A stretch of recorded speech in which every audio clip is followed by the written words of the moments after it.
Claudio, puedes iniciar la grabación. Ok. Bueno, Bueno, Bueno, don Carlitos, entonces te paso el micrófono, señores. Como por variar tengo problemas con internet, entonces la reunión está a cargo de Carlitos García y la oración nos la va a ofrecer Claudio Fernández, quien se ofreció muy gentilmente. Gracias, Jaime. Sí, hoy tenemos el documento 42 a cargo de Javier Martínez, Claudio Fernández y Marta Castro. Así que entonces, sin más preámbulo, pues los dejo con Claudio para la oración e iniciar en esta noche. amado Padre Celestial, con agradecimiento profundo en el corazón queremos presentarnos delante de ti. Te pedimos, amado Padre, que hoy en especial puedas respaldarnos en la tarea que tenemos que realizar. Es un documento en el cual muchas veces, no podemos comprender porque no tenemos la capacidad intelectual, Señor, para entender toda tu infinidad. Pero permite que podamos, a través de tu gracia, de tu amor, el poder ser una ayuda y poder transmitir lo que tiene preparado también este documento para cada uno de nosotros. Queremos pedirte, amado Padre, también para que la salud de cada uno de los miembros de esta comunidad, Señor, sea guardada, de sus seres queridos, de aquellos que están padeciendo momentos difíciles y que necesitan de tu consuelo, de tu fortaleza, de también, amado Padre, el saber que por ti pasan todas las cosas, que no se cae una hoja de un árbol si no es tu voluntad. Por eso queremos colocarnos siempre bajo tu santa y divina voluntad para todo y que sepamos aceptar con alegría todo aquello que tú decidas. Te lo pedimos y rogamos todo en el nombre y los hechos de tu Hijo Jesús. Amén. Amén. Gracias, Claudio. Bien, pues entonces vamos a comenzar. Le comparto a Marta. comenzamos. Documento 42. Les queremos decir que este documento, por lo extenso y de pronto por los términos que utiliza, lo vamos a dividir en dos partes. Hoy comenzamos con la primera parte y la próxima semana continuaremos donde quedemos hoy. Entonces, la energía, la mente y la materia. La base del universo es material en el sentido de que la energía es la base de toda existencia y el Padre Universal controla la energía pura. La fuerza, la energía, es la única cosa que se erige como monumento eterno que demuestra y prueba la existencia y presencia del absoluto universal. Esta vasta corriente de energía que procede de las presencias paradisíacas no se ha interrumpido jamás, jamás ha fallado, no ha habido nunca una ruptura en el sostenimiento infinito. La manipulación de la energía universal está por siempre de acuerdo con la voluntad personal y los mandatos omnisapientes del Padre Universal.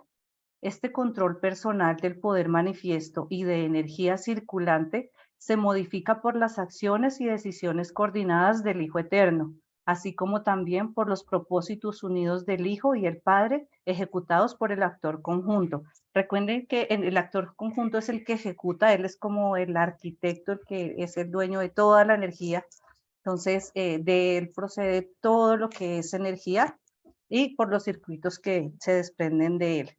Estos seres divinos actúan personalmente y como individuos,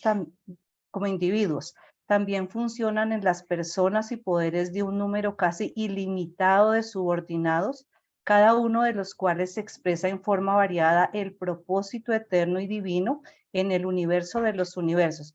Entonces, mire que aquí nos están diciendo que hay infinidad y seres ilimitados y subordinados que manipulan esa materia. De ahí para abajo de lo que se extiende de todas las jerarquías a partir del universo maestro. Pero estas modificaciones o transmutaciones funcionales y provisionales del poder divino no disminuyen de manera alguna la verdad de la declaración de que toda la fuerza en energía está bajo el control último de un Dios personal que reside en el centro del universo. Ese era cortico, Carlitos. Si quieres, seguimos con el 1. ¿Algún comentario hasta ahí? No creo. Ese está clarito. 1. Las fuerzas y las energías del paraíso. La base del universo es material, pero la esencia de la vida es espíritu. El Padre de los espíritus es también el antepasado de los universos. El Padre eterno del Hijo original es también la fuente en la eternidad del modelo original, la isla del paraíso. La materia-energía, por ser manifestaciones diversas de la misma realidad cósmica, como fenómeno universal, es un fenómeno inherente al Padre universal. En él radican todas las cosas. La materia puede parecer manifestar energía inherente y exhibir poderes autocontenidos, pero las líneas de la gravedad involucradas en las energías que se ocupan de todos estos fenómenos físicos se derivan del paraíso y dependen de este. El ultimatón, la primera forma mesurable de energía, tiene como núcleo el paraíso. Y entonces ustedes recuerdan que en el documento anterior hablaban del ultimatón, ¿no? Que es esa mínima expresión del átomo, pero pues es algo que no se ha descubierto en Urantia, entonces pues son términos que utilizan aquí. Y como decía Javier, de lo futuro, ¿no? De los descubrimientos que próximamente o en un futuro harán. Es innata en la materia y está presente en el espacio universal una forma de energía desconocida en Urantia. Cuando finalmente se haga este descubrimiento, entonces los físicos pensarán que han solucionado casi todo el misterio de la materia y así se habrán acercado un paso más al Creador. De este modo habrán dominado una fase más de la técnica divina, pero en ningún sentido habrán encontrado a Dios, ni tampoco habrán establecido la existencia de la materia o el funcionamiento de las leyes naturales aparte de la técnica cósmica del paraíso y del propósito motivador del Padre Universal. Entonces, como veíamos, el tema es que hay cosas, ¿sí?, que se van a descubrir y que se van a ir descubriendo y que por más que intentemos explicarlas o mirar de dónde proceden, pues va a ser casi imposible. Después de un progreso aún mayor y de descubrimientos ulteriores, una vez que Urantia haya avanzado inmensurablemente en comparación con el conocimiento presente, aunque ganéis el control de las revoluciones energéticas de las unidades eléctricas de la materia hasta el punto de modificar sus manifestaciones físicas, aún después de todo este progreso posible, por siempre serán incapaces los científicos de crear un átomo de materia o de originar un destello de energía o de agregar a la materia aquello que llamamos vida. Y aquí en el siguiente párrafo nos van a decir por qué. La creación de la energía y el otorgamiento de vida son prerrogativas del Padre Universal y de sus personalidades creadoras asociadas. Recuerden que también en otros documentos veíamos o mencionábamos que por más que el hombre en sus descubrimientos científicos pueda clonar una persona, jamás podrá darle aliento de vida. Aquí nos están ratificando esto, que por más que hagamos descubrimientos, por más que el hombre avance, pues no va a poder alcanzar lo que nos están mencionando aquí de crear un átomo y de crear una chispa de energía. Y que esto solamente el aliento de vida y la vida solamente la otorgan las personalidades creadoras en este universo, pues es nuestra ministra divina la que da el soplo de vida. El río de la energía y de la vida es un manantial continuo que proviene de las deidades. El caudal universal y unido de la fuerza paradisiaca que sale hacia todo el espacio. El caudal universal y unido de la fuerza paradisiaca que sale hacia todo el espacio. Esta energía divina impregna toda la creación. Los organizadores de la fuerza inician modificaciones de la fuerza espacial que resultan en energía. Los directores del poder transmutan la energía en materia. De este modo nacen los mundos materiales. Los portadores de vida inician aquellos procesos en la materia muerta que llamamos vida, vida material, lo que vemos en materia, pero pues tiene energía, pero no tiene vida. Los supervisores de poder morontial, del mismo modo, actúan en todos los reinos de transición entre los mundos materiales y los espirituales. Recuerde que aquí estamos hablando de los tres estados, ¿no? El material, el morontial y el espiritual, y el espiritual es el final, donde nosotros vamos a ir en ese camino en ascenso y será lo que nos lleva al Padre del Paraíso. Los creadores espirituales más elevados inauguran procesos similares en formas divinas de energía y de allí nacen las formas espirituales más elevadas de la vida inteligente. Entonces yo eso que acabamos de leer lo pasé en una tablita para que resultara más comprensible y lo seleccionamos de esta manera. Entonces, ¿quién? Los organizadores de la fuerza que hacen, inician cambios y modifican la fuerza espacial. ¿Y cuál es el resultado? La energía, lo que ellos quieren para crear. Los directores del poder transmutan la energía en materia. ¿Y de qué hacen? Entonces, ¿cuál es el resultado? Nacen los mundos materiales. Los portadores de vida inician procesos en la materia muerta. ¿Y cuál es el resultado? La vida física en los mundos evolutivos. Los supervisores del poder morontial actúan en todos los reinos de transición entre los mundos materiales y espirituales, y era lo que hablábamos de los estados de la materia. Funcionan tan exclusivamente en el régimen morontial de las creaciones locales. Y los creadores espirituales más elevados inauguran procesos similares en formas divinas de energía. Nacen las formas espirituales más elevadas de la vida inteligente. Entonces ustedes saben que de aquí para arriba pues hay creaciones casi perfectas o perfectas en todo lo que es Sabona y seres perfectos creados. Entonces ellos son los que los crean, son los creadores espirituales. La energía procede del paraíso, modelada del orden divino. La energía pura, comparte la naturaleza de la organización divina. Está formada a semejanza de los tres dioses abrazados en uno, o sea, aquí en la Trinidad, tal como funcionan en la sede central del universo de los universos. El encircuitamiento de toda fuerza se efectúa en el paraíso. La fuerza proviene de las presencias paradisiacas y regresa a ellas, y es en esencia una manifestación de la causa no causada, el Padre Universal, y sin el Padre nada de lo que existe existiría. ¿Y qué es encircuitamiento? Pues todo lo que tiene que ver con los circuitos y las conexiones energéticas que existen. La fuerza derivada de la deidad autoexistente es en sí misma existente por siempre. La fuerza energía es imperecedera, indestructible. Estas manifestaciones del infinito pueden estar sujetas a transmutaciones ilimitadas, transformaciones sin fin y metamorfosis eternas, pero no podrán sufrir o no va a sufrir jamás la extinción en ningún sentido ni grado, ni siquiera en el menor grado imaginable. Pero la energía, aunque surge del infinito, no se manifiesta infinitamente. Existen límites exteriores al universo maestro concebido actualmente. Entonces hablábamos en el grupo que son, va hasta hasta todos los circuitos exteriores, hasta ahí, o sea, no tiene límites, pero pues sí realmente tiene límites porque sí va hasta los circuitos exteriores. La energía eterna. La energía es eterna, pero no infinita.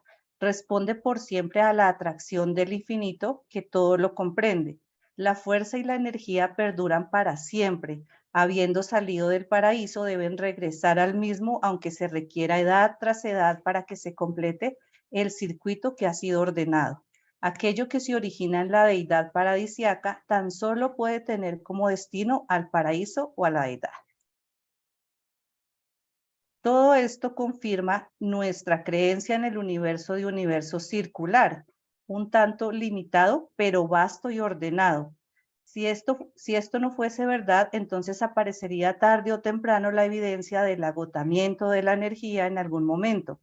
Todas las leyes, organizaciones, administración y testimonio de los exploradores del universo, todo indica la existencia de un Dios infinito, pero hasta ahora de un universo finito, una circularidad de existencia sin fin, casi ilimitada, pero sin embargo finita en contraste con la infinidad. Gracias, Carlitos. Entonces, cualquier pregunta, comentario, Javier está atento. Listo. Entonces continúa Claudio y todo. Ese pedacito está claro, realmente es el más fácil.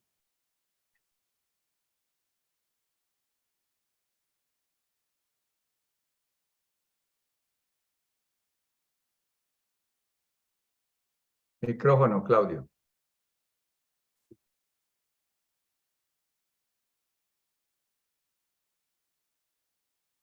Ahí estamos. Bueno, los sistemas de energías universales no espirituales, las energías físicas. Es en efecto difícil hallar palabras adecuadas en el idioma inglés o español para designar y describir los varios niveles de fuerza y energía, física, mental o espiritual. Estas narrativas no pueden completamente ceñirse a vuestras definiciones aceptadas de fuerza, energía y poder. Existe tal pobreza de lenguaje que debemos usar estos términos con significados múltiples. En este documento, por ejemplo, la palabra energía se usa para denotar todas las fases y las formas de movimiento, acción y potencial fenomenales, mientras que fuerza se aplica a las etapas de energía pregravedad y poder se aplica a las etapas posgravedad de la energía. Sin embargo, intentaré reducir la confusión conceptual sugiriendo la conveniencia de adoptar la siguiente clasificación para la fuerza cósmica, la energía emergente y el poder universal, energía física. 1. Potencia espacial. Esta es la presencia espacial libre e incuestionable del absoluto no cualificado. La extensión de este concepto connota el potencial de la fuerza espacial del universo, inherente a la totalidad funcional del absoluto no cualificado, mientras que la comprensión de este concepto implica la totalidad de la realidad cósmica, universos que emanaron en la eternidad de la isla del paraíso, sin comienzo, sin fin, sin movimientos y sin cambio. Los fenómenos característicos del lado bajo del paraíso son probablemente comprenden tres zonas de presencia y actuación de la fuerza absoluta. La zona del fulcro, del absoluto no cualificado, la zona de la isla del paraíso mismo y la zona intermedia de ciertas agencias compensadoras y equilibradoras no identificadas. Estas zonas triconcéntricas son el centro del ciclo paradisíaco de la realidad cósmica. Aquí, o sea, quedó la duda de qué significaba fulcro. La definición de fulcro es el punto de apoyo de una palanca. Es alguna clase de modo de que tome fuerza la salida de lo que tiene que ver la energía del absoluto no cualificado. La potencia espacial es una prerrealidad, es el dominio del absoluto no cualificado y reacciona tan solo a la atracción personal del Padre Universal, a pesar de que sea aparentemente modificable por la presencia de los organizadores de la fuerza decanos primarios. En Ubersa, la potencia espacial se denomina absoluta. 2. Fuerza primordial. Esta representa el primer cambio básico en potencia espacial y puede ser una de las funciones bajo paradisíacas o del absoluto no cualificado. Sabemos que la presencia espacial que sale del paraíso bajo está modificada de alguna manera de la que ingresa, pero a pesar de estas relaciones posibles, la transmutación abiertamente reconocida de la potencia espacial en fuerza primordial es la función diferenciadora primaria de la tensión-presencia de los organizadores vivientes paradisíacos de la fuerza.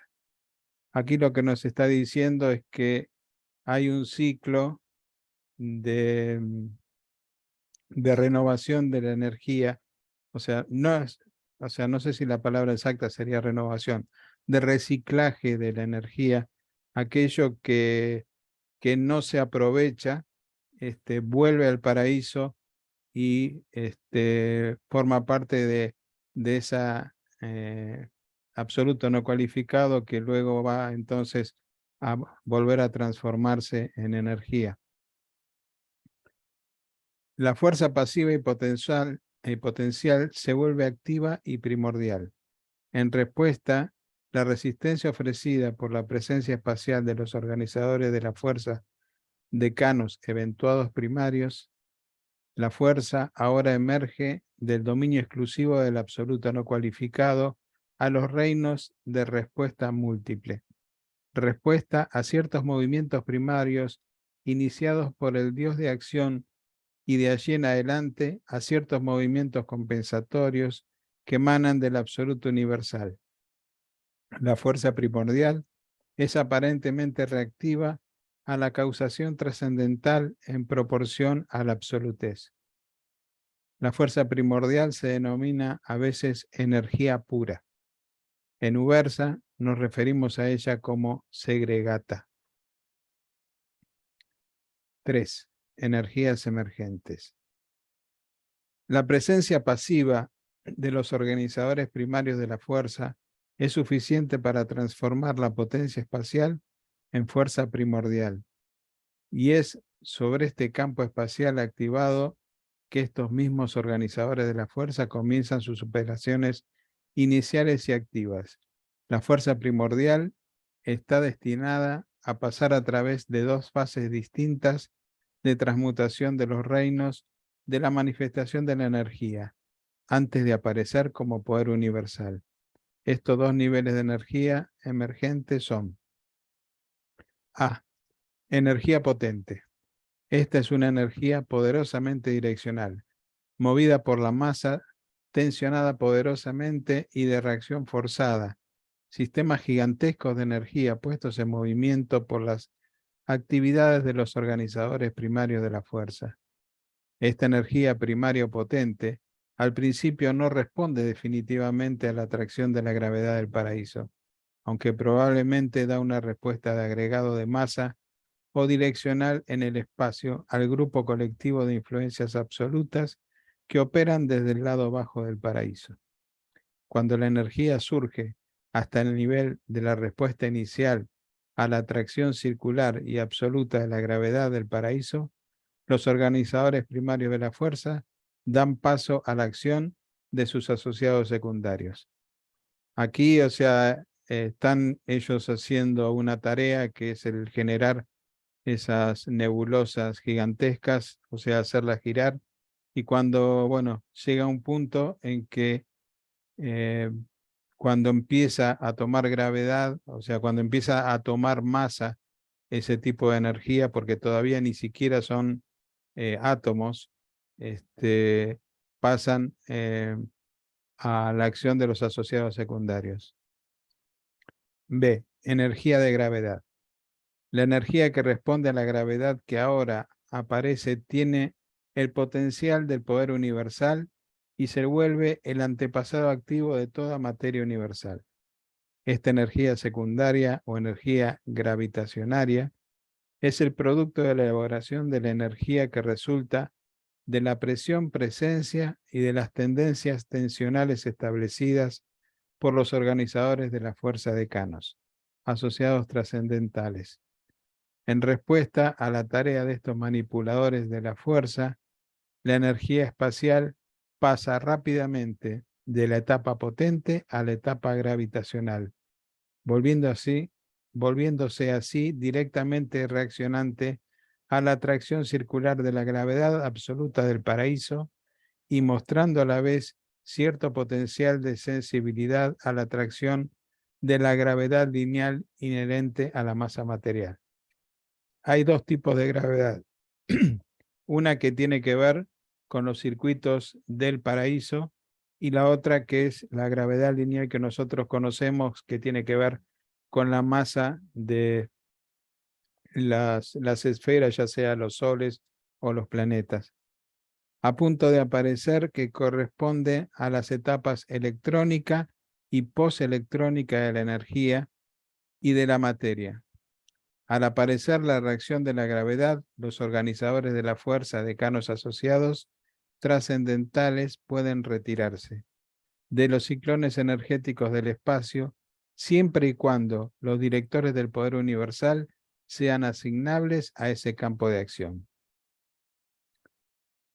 No estamos seguros de la causa exactas de las primeras etapas de la evolución de la fuerza. Esto no lo estamos diciendo nosotros, sino el revelador. Pero reconocemos la acción inteligente del último en ambos niveles de la manifestación de la energía emergente. Las energías potente y gravitacionaria, cuando se las considera colectivamente, se llaman en Ubersa ultimata. 4. Poder universal. La fuerza espacial se modifica primero en energía espacial y de allí en energía controlada por la gravedad. De esta manera, la energía física madura hasta el punto de que puede ser dirigida dentro de los canales de poder y hecha a servir los propósitos múltiples de los creadores del universo.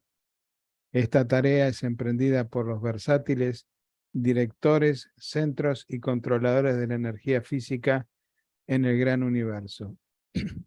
Las creaciones organizadas y habitadas, estos directores del poder universal toman en sus manos el control más o menos completo de 21 de las 30 fases de energía que constituyen el sistema actual de energía de los 7 superuniversos.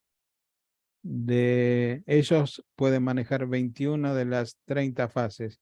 Nosotros no conocemos prácticamente ninguna de cuáles son las energías que tienen los 7 superuniversos. Las que nosotros aparentemente conocemos son consecuencias de esas energías, pero no realmente la energía en sí.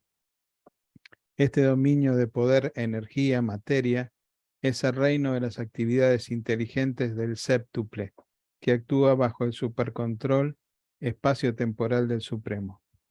En Ubersa nos referimos al reino del poder universal como gravita. 5. Energía de Abona. Conceptualmente, esta narrativa se ha estado desplazando en dirección al paraíso a medida de que hemos seguido la transmutación de la fuerza espacial, nivel tras nivel, hasta el nivel funcional de la energía de poder de los universos del tiempo y del espacio. Continuando en dirección al paraíso, posteriormente, se encuentra una fase preexistente de la energía que es característica del universo central. Aquí el ciclo evolucionario parece volverse sobre sí mismo y la energía, poder, parece ahora comenzar a volverse hacia atrás, hacia la fuerza, pero una fuerza de naturaleza muy distinta de la potencia espacial y de la fuerza primordial. Los sistemas de energía de Abona no son duales, son triunos. Este es el dominio de la energía existencial del actor conjunto que funciona en nombre de la Trinidad del Paraíso. En Ubersa, estas energías de Abona se conocen como triata. 6. Energía trascendental. Este sistema de energía opera a partir del nivel superior del paraíso y en él y solo en conexión con los pueblos absonitos en Ubersa se denomina Tranostra. Esta es absolutamente no conocida el tipo de energía, solamente las usan los absonitos. Luego está la 7, que es la monota. La energía está estrechamente emparentada con la divinidad cuando se trata de energía en el paraíso. Nos inclinamos a la creencia de que monota es la energía viviente, no espiritual del paraíso. Una contraparte en la eternidad de la energía viviente espiritual del Hijo original, de aquí que sea el sistema de energía no espiritual del Padre Universal. No podemos diferenciar entre la naturaleza del espíritu paradisíaco y la monota paradisíaca. Son aparentemente iguales, tienen nombres distintos, pero difícilmente si os puede relatar algo sobre la realidad cuyas manifestaciones espirituales y no espirituales son distinguibles tan solo por su nombre. Sabemos que las criaturas finitas pueden lograr la experiencia de la adoración del Padre Universal a través del ministerio de Dios, el séptuple y de los ajustadores de pensamiento. Pero dudamos que una personalidad subabsoluta, aún los directores del poder, puedan comprender la infinidad de la energía de la primera gran fuente y centro. Una cosa es segura: si los directores del poder conocen la técnica de la metamorfosis de la fuerza espacial, no revelan el secreto al resto de nosotros. En mi opinión, que no comprenden plenamente la función de los organizadores de la fuerza. Estos mismos directores del poder son catalizadores de la energía, o sea, hacen por su presencia que la energía se segmente, se organice o se reúna en formación de unidad. Todo esto implica que debe haber algo inherente en la energía que hace que así funcione en presencia de estas entidades de poder. Desde hace mucho tiempo, los Melquisedec de Nevadón han denominado el fenómeno de esta transmutación de la fuerza cósmica en poder universal como una de las 7 infinidades de la divinidad. Y no podréis avanzar más en este punto durante vuestra ascensión en el universo local.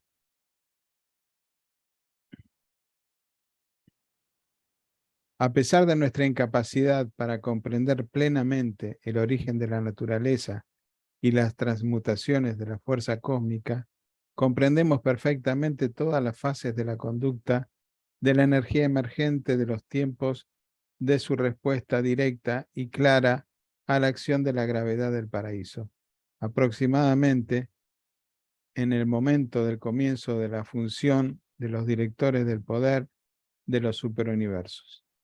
Acá hicimos un gráfico donde estaría el tipo de fuerza y cómo se llamaría en Ubersa. Donde está entonces la potencia espacial, que se llamaría absoluta, que es, digamos, lo más básico que puede llegar a ser como materia prima para lograr la energía, la fuerza primordial, que es la segregata, las energías emergentes, donde están la energía potente y la energía de gravedad, que esta tiene que ver con las nebulosas y el proceso que tiene de formarse así también entonces los sistemas planetarios, que se llama ultimata, el poder universal, que se llama gravita, la energía de Abona, que se llama triata. Todo esto, o sea, pensemos que la energía no se, como decía Marta, o sea, en ningún momento se pierde. Se transforma en otro tipo de energía, aunque pareciera que sea minúscula, pero no se destruye en ningún momento. Y en algún momento, esa energía que salió del centro del paraíso vuelve nuevamente al centro del paraíso y, o sea, y es de alguna manera reciclada para poder usarla nuevamente. La energía trascendental, que se llama Tranosta, y la energía no espiritual del paraíso, que se llama Monota. En esta energía podemos tomar como para tener en cuenta que nosotros a las diferentes materiales que conocemos pueden llegar a ser hasta 100 en un estado estable. A partir de tener 100 electrones, pasan a ser materia que tiene que ver con Isótopos. con los isótopos radiactivos. Exacto, gracias, Javier. Y entonces, o sea, es inestable y se autodestruyen. En cambio, en la monota, que es con lo que está hecho los mundos de mansión o todos los mundos que tienen que son creados no artificiales, o sea, son creados directamente, no a través de lo que es la evolución, ¿sí? Los mundos arquitectónicos. Los mundos arquitectónicos, exacto. Y entonces estos mundos tienen 200 elementos posibles, o sea, el doble de los que nosotros podemos conocer, que por supuesto no sabemos exactamente de qué tipo son. Bueno, dejo de compartir. Gracias. Bueno, como sé que estáis medio dormidos y que nadie se atreve, yo voy a hacer una pequeña introducción para ir dándole a Claudio, para que cuando me toque a mí me sea más fácil y no preguntéis. No, eso está clarísimo, Javier. Vamos a ver, todo esto que estamos leyendo no es tan complejo. Claro, la primera vez que se lee puede sonar a chino, pero cuando se lo ha leído muchas veces y ha recapacitado, es verdad que necesitas un poco de una base un poco física y matemática para entender ciertas cosas, porque os digo que el libro Durante no solamente está escrito para lectores fervientes, sino que hay algo más, da mucha información de tipo científico, espiritual, humanitaria, de la vida de Jesús. Bueno, esta parte es científica y seguramente va dirigido a personal con una mentalidad más científica que las nuestras. Pero vamos, dentro de lo que podemos entender, vamos a intentar dar unas pequeñas luces para que veáis que el tema es más fácil de lo que parece. Vamos a ver. En nuestro planeta Tierra, en Urantia, los matemáticos y los físicos, desde hace ya un tiempo, pero no hace mucho tiempo, para 2000 años, empezaron un poco con las pequeñas matemáticas, con las bases, y actualmente la ciencia ha adquirido unos niveles bastante más elevados. Pero básicamente, todo el conocimiento científico está basado en lo que se llama la fuerza, el trabajo y la energía. ¿Qué es la fuerza? La fuerza es como la fuerza de la gravedad, aunque no es, la gravedad al final no es una fuerza, pero creerme, la fuerza de la gravedad, cuando yo empujo algo estoy haciendo una fuerza, ¿no? Y cuando un imán se pega a otro también hace una fuerza. Pero esa fuerza, para que se convierta en trabajo, tiene que estar multiplicado por el espacio. Por el espacio. Por ejemplo, si yo tiro de una carreta que pesa muchos kilos, que tiene una fuerza, que se pega al suelo, y tiro de ella, para recorrer un metro, 2 metros, tengo que ejecutar un trabajo. ¿De acuerdo? Y además, y tengo que desarrollar una energía. La energía está relacionada con el tiempo. Es decir, si yo cojo ese carro que pesa 300 kilos, tengo que desplazarlo 100 metros durante 1 hora, pues el hecho de que haya 1 hora que estoy empujándolo, hace falta un trabajo. Si en vez de ser 1 hora son 2 horas, el trabajo es el doble. Esos son los conocimientos básicos a nivel de sistema y subsistema aplicable a cualquier desarrollo de tipo científico. ¿De acuerdo? La física clásica. Bien, ¿cuál es el problema? Pues el problema se encuentra en los reveladores y que para intentarnos explicar cómo funciona el cosmos, pues claro, nuestros argumentos son como un niño pequeño que sabe contar del 1 al 4 y necesitamos contar hasta el 10.000. Y entonces no pueden utilizar solamente los numeritos que conocemos. Entonces tienen que utilizar unas expresiones que son difíciles de comunicar porque no tenemos conceptualmente asignado a nada. Es decir, si yo una viejecita, bueno, a una persona de hace 200 años le intento explicar cómo funciona un celular, pues me la vería muy mal porque jamás no me iba a entender. Pues lo mismo nos pasa a los reveladores cuando intentan comunicarnos conceptos que nosotros, como no conocemos lo que significan, pues nos da igual cómo los llames. Cuando los españoles, bueno, llegaron a Estados Unidos con los primeros rifles, los indios le decían el palo que escupe fuego, porque el rifle no, luego ya lo asociaron. Pero es así. Es decir, entonces, ellos están hablando un lenguaje que seamos nosotros capaces de entenderlo. Entonces, ¿qué es lo que pasa? Bueno, primeramente, esas energías que envuelven el cosmos en su integridad, y por cierto, adelantamos que son 30 energías, de las cuales no conocemos ninguna, pues envuelven todo el cosmos, porque el cosmos es como una unidad viviente y es como un elemento pulsante, es como un gran corazón que está pulsando permanentemente. Y ya nos dicen los reveladores que todo el cosmos realmente es como un corazón. Ellos ponen la simbología de un reloj de arena, le va dando la vuelta. Realmente cada 1000 millones de años sale la energía del centro del paraíso hacia arriba y se recoge por debajo. Y a los 1000 años vuelve a salir por debajo y se recoge por arriba. Hay un momento de expansión y un momento de concentración. Es como un domo, un toroide, un donut, ¿de acuerdo? Y así funciona la energía. Y cubre todo el cosmos en integridad. Entonces, esas 30 maravillosas energías que desconocemos envuelven todo el cosmos. Eso es un poco para que tengamos una idea, ¿vale? Bien, entonces, ¿qué hacen los reveladores? Cuando dicen, mira, vamos a ver, os vamos a explicar de una forma sencilla para que entendáis. Hay una energía, le dan nombres como le podíamos haber llamado Pepe Luis o Antonio José, porque realmente no sabemos lo que significa. Y entonces, pero para diferenciarla le tenemos que dar nombres, ¿de acuerdo? Es decir, si hablamos ahora mismo, queremos dirigirnos a Javier Puerto, pues tendremos que poner Javier Puerto. Y si es a Javier Martínez, pues Javier Martínez. Pero si hablamos de Javier, pues los dos nos miramos a la cara y no nos enteramos de quién nos está hablando. Entonces, tienen que ponerle un apellido, tienen que ponerle algo que los identifique. Vale, es lo que hacen los reveladores. Entonces, ellos nos dicen que hay una potencia espacial enorme que sale de la isla central del paraíso y que envuelve todo el cosmos. Y le llaman ni siquiera fuerza ni energía, le llaman potencia. Es algo potente, potentísimo, pero de sí solo es como un globo a presión que tiene una potencia enorme, pero de momento no se ha expandido.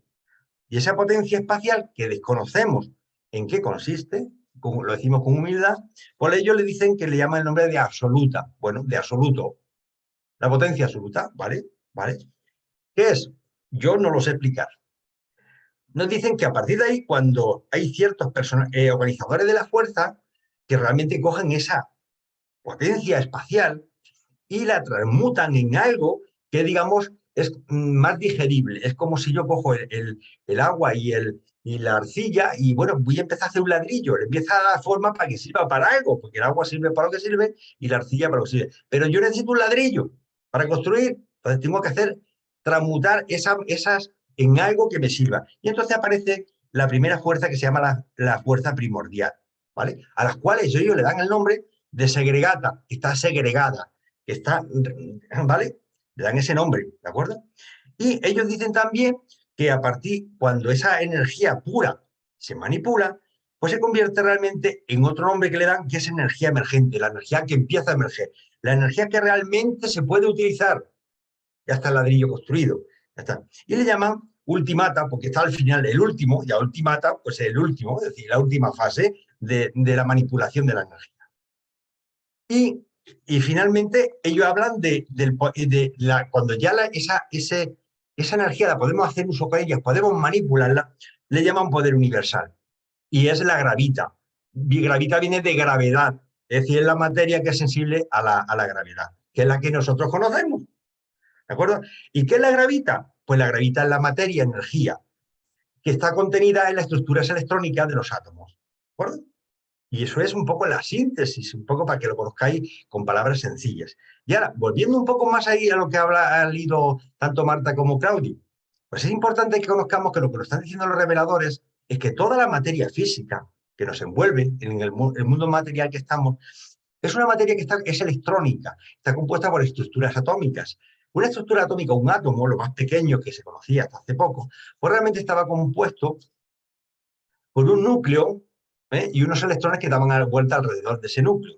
Entonces, se dieron cuenta de que si había 3 electrones dando vueltas, es que había 3 protones dentro que formaban el núcleo, que eran de carga positiva y los 3 electrones eran de carga negativa. Siempre tiene que haber el mismo número de protones que de electrones, porque si no aparecen los isótopos, ¿de acuerdo? Entonces, pero claro, los físicos dicen, pero ¿cómo si me dices que hay una ley física y es que las cargas de igual signo se repelen y las de distintos signos se atraen, es decir, positiva y negativa se atraen, o le pasa a un chico guapo y una chica guapa, se atraen? Bueno, ahora ya no están a la cosa, y sin embargo, entre dos positivos, pues se repelen. Ahora ya la cosa con la sexualidad cambia un poco la cosa. Y dos negativos también se repelen. Pero lo que dice la física es que cuando para poder tener unido a cargas positivas necesito un pegamento. Y entonces aparece el concepto del neutrón. Entonces, hay tantos neutrones como protones que son como el pegamento que consigue que cargas de igual signo no se repelan y permanezcan unidas en un núcleo. Y ese es el núcleo del átomo, así para que lo conozcamos. ¿De acuerdo? Tiene que haber tanto. Entonces, si hay más electrones de los que protones, entonces son isótopos. Entonces, ¿qué es lo que pasa en la realidad? Que en nuestro mundo físico conocemos, desde el elemento con un electrón, como es el hidrógeno, hasta el último, que no recuerdo cuál es, pues hay un montón digamos, de estructuras atómicas con diferentes números de electrones, pero van entre 1 y 100. Y a partir del 101 ya no se puede, son inestables. La vida media son de milisegundos o de nanosegundos, pequeñísimos, se desintegran automáticamente porque son elementos radiactivos, son isótopos. Entonces, en nuestro mundo material solamente pueden haber 100 elementos estables, ¿de acuerdo? Y eso es lo que nos ha leído antes Claudio con palabras bien dichas y no con las palabras que yo digo. Y también es importante que entendáis que os lo han dicho de esta forma, y es que la diferencia entre los diferentes materiales que nosotros conocemos en la naturaleza, es decir, alguien tiene un anillo de oro y tiene oro, otro tiene hierro, un martillo, hierro, otro tiene zinc, cobalto, níquel o gases nobles. La diferencia es nada más que en el número de electrones. En el número de electrones. Por ejemplo, el átomo más sencillo que se conoce es el hidrógeno. ¿Por qué? Porque tiene un electrón nada más dando vuelta alrededor. Y el que tiene 2 electrones es el helio. Entonces, si yo consigo a un átomo de hidrógeno enchufarle un electrón de forma forzada, lo convierto en helio, con una energía bestial. Y de ahí viene la bomba de fusión, ¿vale? Una energía enorme, pero se consigue. Que puedo transmutar un elemento en otro. Pero acordaros que en el medievo se buscaba la transmutación del plomo en oro. Es una realidad. Es decir, el plomo se convierte en oro. Se puede convertir si yo saco un número de electrones, que no recuerdo cuántos son, del plomo lo convierto en oro. Y de hecho existió en la Segunda Guerra Mundial, se descubrió el famoso oro alemán, que era una mutación del plomo convertida en oro. Es un poco para que entendáis viendo un poco el concepto de toda la película. Y alguna cosa que no se me olvide. Importante saber que en este inmenso cosmos, donde vamos a vivir una vez que transitemos las puertas de la muerte, no son en mundos materiales y evolutivos como el nuestro, van a ser en esferas arquitectónicas. Nos dicen los reveladores que hay más de 500.000 millones de esferas arquitectónicas, solamente en el 7º subuniverso. Es decir, los seres espirituales y los seres morontiales y algunos seres humanos van a vivir en esas zonas, en esas esferas especialmente diseñadas y adecuadas, que es donde vamos a permanecer. El mundo es más físico de lo que nos podemos imaginar. Lo que pasa es que esas energías físicas, espirituales, la física las conocemos un poco, no todas, pero las energías espirituales y morontiales no tenemos ni idea. ¿De acuerdo? Bueno, y ya con eso cierro el tema y ya dejo a Claudio que continúe con la revelación. Gracias, perdonadme el pequeño paréntesis. Muchas gracias, Javier. Muchas gracias, de verdad. Bueno, continúo.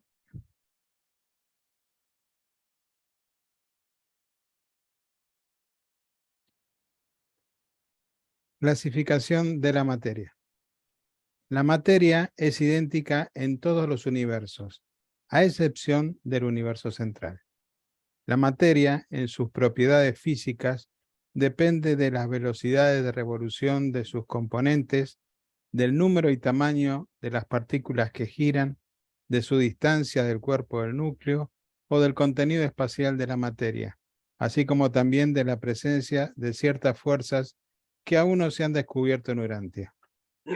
O sea, se entiende que acá está hablando de lo que sería un átomo.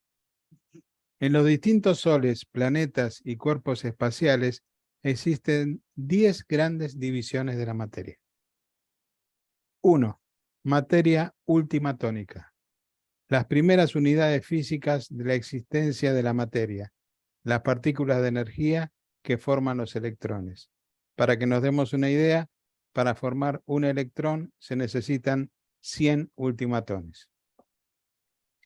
Materia subelectrónica, la etapa explosiva y repelente de los supergases solares. Después tenemos 3, la materia electrónica, la etapa eléctrica de diferenciación material, electrones, protones y varias otras unidades que participan de la constitución variada de grupos electrónicos.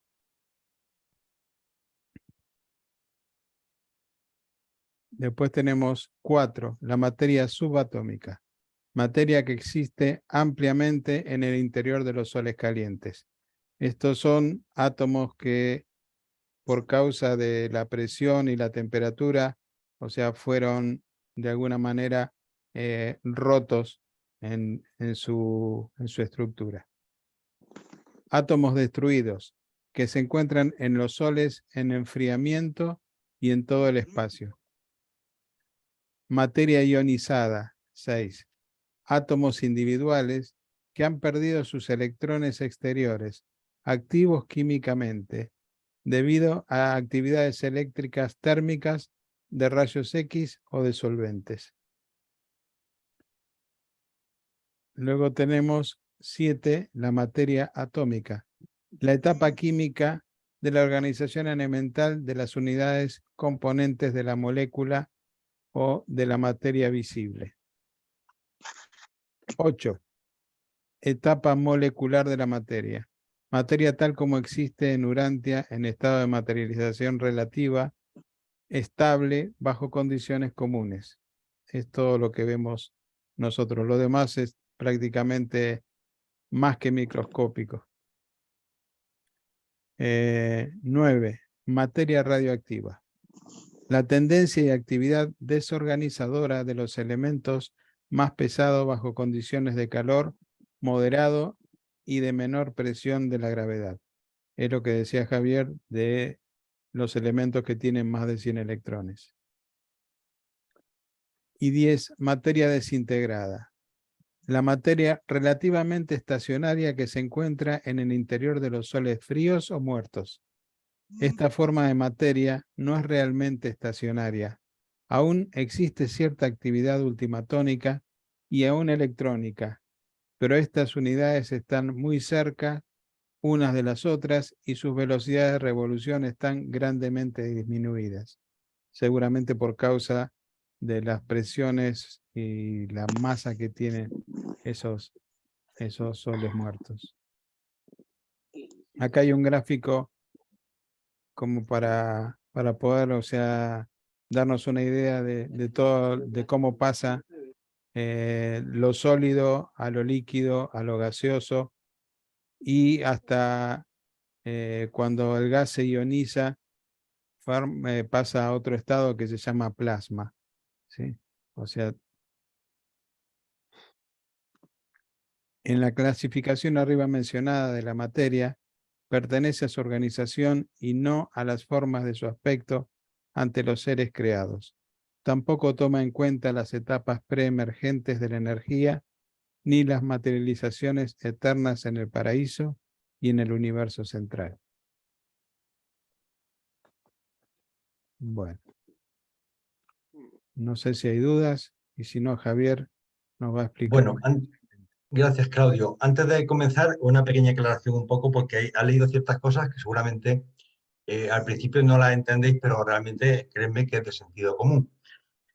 Vamos a ver, cuando tú quemas un trozo de madera, desaparece. ¿Por qué? Porque da por un lado luz, da calorcito y también generan cenizas. La materia ni se crea ni se destruye, solamente se transforma. Se ha transformado en otras energías. Una sólida que es la ceniza, en calcio, por ejemplo, y en calor y en luz. ¿De acuerdo? Esas vagan por el espacio, de momento nos calientan y siguen. Todas esas energías que van pasando miles y millones de energías de cosas que se queman, cosas que se destruyen, de alguna forma se tienen luego que aunar y volverlas un poco como a filtrar y a condensarlas para que se convierta en potencial espacial. Entonces, esas energías se recogen en ese ciclo que hay de cada 1000 millones de años, se recogen sueltas, se van agrupando y se van convirtiendo en energía potencial para que vuelva a salir otra vez desde el paraíso y otra vez se vuelvan a volver a reutilizar. Estamos reutilizando las energías, porque la materia ni se crea ni se destruye, solamente se transforma.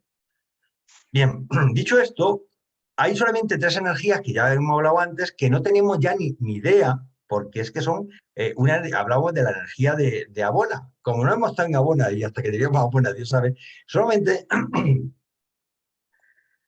sabemos que esa energía le ponen un nombre especial, le llaman triata. Triata viene de tres energías que están compuestas por la Trinidad del Paraíso, las controla la Trinidad del Paraíso.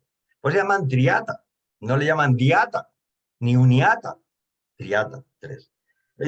Hablan también de las energías trascendentales y le llaman trasnosta. Bueno, pues son energías que están empleando los seres trascendentales a unos niveles que no podemos ni soñar ni imaginar. Y luego le hablan también un poco de la energía viviente, de la monota. La monota sí la vamos a conocer, porque seguramente nuestros cuerpos físicos, cuando pasemos al otro lado de las puertas de la muerte, vamos a estar hechos con material de monota. El material de monota, no sé si me adelanto o no, pero nos dicen los reveladores que la monota contiene 100 elementos más que la energía física de Urantia. Es decir, estamos hablando de 200 elementos, que no tenemos ni idea cuáles son esos 100 elementos más. Pero imaginaros la combinatoria con 100 elementos más, de materiales que no nos podemos ni imaginar ni soñar. Es un poco para que nos quede un poco el tema claro. Y una cosa importante que también se ha mencionado en esa distribución que ha hecho Claudio en la lectura, es que imaginaos que igual que yo cuando quemo un trozo de madera lo convierto en tipos de energía diferentes, a temperaturas ambientales de 100, 200, 300 grados, pero imaginaos dentro de un sol las temperaturas de millones de grados que hay. ¿Qué pasa? Pues que son capaces de destruir hasta la propia estructura atómica. Entonces, cuando someto a una estructura atómica de aluminio, de helio, de cualquier otro material, de hierro, pues realmente los átomos revientan y entonces se separan los electrones y los núcleos se separan. Entonces hay núcleos separados, que los protones están separados y los electrones también, que se volverán a integrar en otros elementos diferentes que no sabemos en qué elementos se recombinan, pero la realidad es que se van a recombinar. Hasta el punto de que si las temperaturas es una temperatura elevadísimas, que no sabemos cuáles porque los reveladores no lo dicen, el mismo electrón se puede destrozar, se puede desintegrar, y entonces quedarían libres los ultimatones. Actualmente, los físicos están estudiando, cogen electrones y los bombardean en unos circuitos que miden kilómetros de diámetro, donde bombardean la materia, los electrones los bombardean y consiguen romper el electrón, dándose cuenta que ahora mismo sabemos que hay como 6 elementos que son subpartículas que se desprenden cuando un electrón revienta, lo partimos en trozos. Y entonces le llaman nombres como up, down, left y right, y otros nombres más. Porque, bueno, le han puesto ese nombre como le podían haber puesto José Luis, Antoñito y Margarita. ¿De acuerdo? Pero 6 elementos nada más conocemos. Pero hay 100 ultimatones diferentes. Y cada uno de esos ultimatones tampoco tienen por qué ser iguales. Entonces, a partir de ahí, conceptuar que habrá agujeros negros, que habrá soles fríos, soles calientes, donde dentro habrá unas presiones y unas temperaturas tan inimaginables que conseguirán destruir la materia y convertirla realmente en energía emergente, en ultimata. ¿De acuerdo? Y eso además que es un poco lo que podemos conceptuar. Bueno, y dicho lo dicho, alguna preguntita y si no, seguimos leyendo.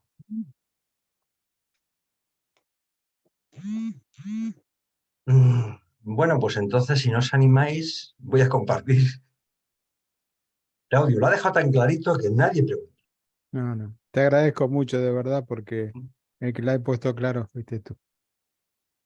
No, a ver, las transmutaciones de la energía y de la materia. Luego intento explicar, me había dejado la parte sencilla, os lo digo de verdad. Y luego comentamos algunas cosas, surgen algunas preguntas, las intentamos contestar. Dice: la luz, el calor, la electricidad, el magnetismo, la acción química, la energía y la materia son, en su origen, naturaleza y destino la misma cosa.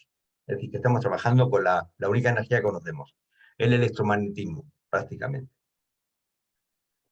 Juntamente con otras realidades materiales que aún no se han descubierto en Urantia. Es decir, que incluso de la propia materia hay muchas cosas que desconocemos.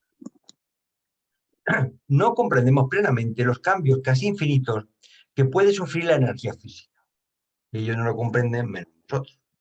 En un universo aparecen como luz, en otros como luz y calor, en otros en forma de energías desconocidas en Urantia. Nos vuelven a decir otra vez que no lo sabemos. Es indecible, en indecibles millones de años, puede reaparecer en forma de energía eléctrica inquieta y emergente, o de poder magnético. Aún más adelante pueden volver a aparecer en otro universo, en forma de materia variable, pasando por una serie de metamorfosis, seguida luego por su desaparición física exterior en un gran cataclismo de los reinos, cuando esas nebulosas explotan, que se funden y generan sistemas y constelaciones. Y después de ello, después de edades incontables y de errar casi sin fin por los universos innumerables, nuevamente esta misma energía puede resurgir y cambiar muchas veces su forma y potencial. Así, pues, continúan estas transformaciones a través de las edades sucesivas y por los reinos incontables. Así sigue avanzando la materia, sufriendo las transformaciones, las transmutaciones del tiempo, pero girando por siempre fieles en el circuito de la eternidad. ¿Cuál es el circuito de la eternidad? Ese dono enorme que envuelve el cosmos, visible y no visible, que parte del paraíso y que tiene un ciclo de 1.000 millones de años en su forma de expansión y en su forma de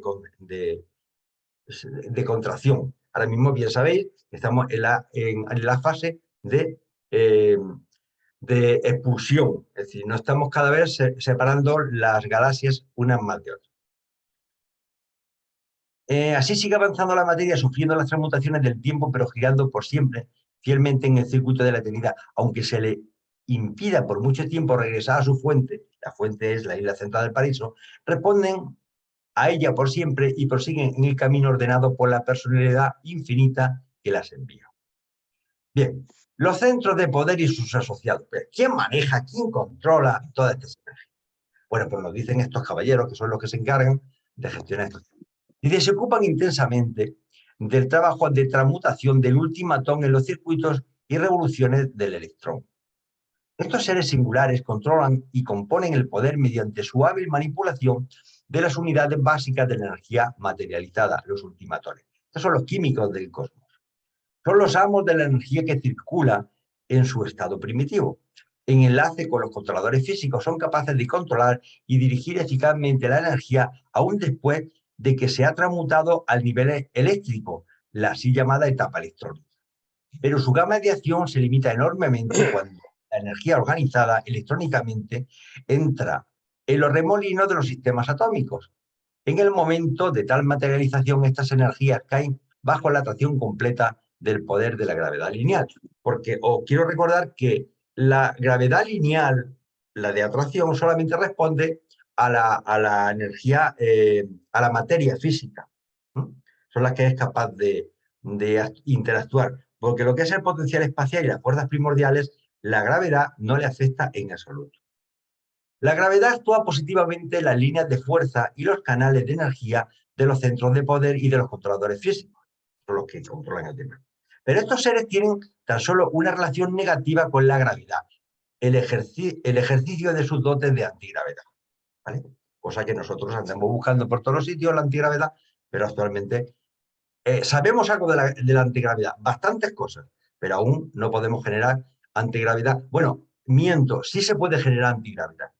Sometiendo a la materia a ciertas temperaturas bajo cero, a cero absoluto, aparece en los superconductores de silicio, que se quedan en flotación. Es decir, la gravedad no les afecta.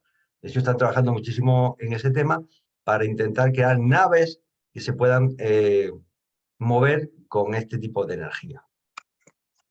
En todo el espacio, el frío y otras influencias cooperan en la organización creadora de los ultimatones en electrones. Y en ultimatones, como ha dicho Claudio, componen un electrón. El calor es la medida de la actividad electrónica. El calor es lo que une y desintegra, mientras que el frío significa simplemente ausencia de calor. Reposo comparativo de la energía. El estado de la carga universal del espacio, con tal que no hubiese energía emergente ni materia organizada que respondiera a la gravedad. La presencia y acción de la gravedad es lo que impide la aparición del cero absoluto teórico, porque el espacio interestelar no tiene la temperatura del cero absoluto. Esto es importante que lo sepamos. Ahora os diré por qué. En todo el espacio organizado existen corrientes de energía que responden a la gravedad, circuitos de poder, actividades ultimatónicas, así como también energías organizadoras electrónicas. En forma práctica, el espacio no está vacío. Esto es importante. Hasta hace poco se pensaba que el éter, el espacio, donde no había materia, estaba vacío. Hoy día se sabe que no. está la partícula de Higgs, además de otras cosas.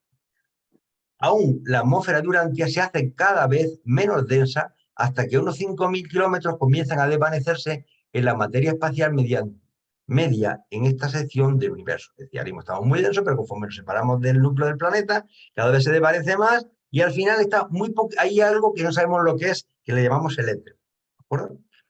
Bueno, la ciencia y la física actual empieza a llamarle materia oscura y energía oscura, pero le llama oscura porque no tienen ni idea de lo que es, no porque sea de color negro. El espacio más vacío que se conoce en Nevadón daría unos 100 ultimatones.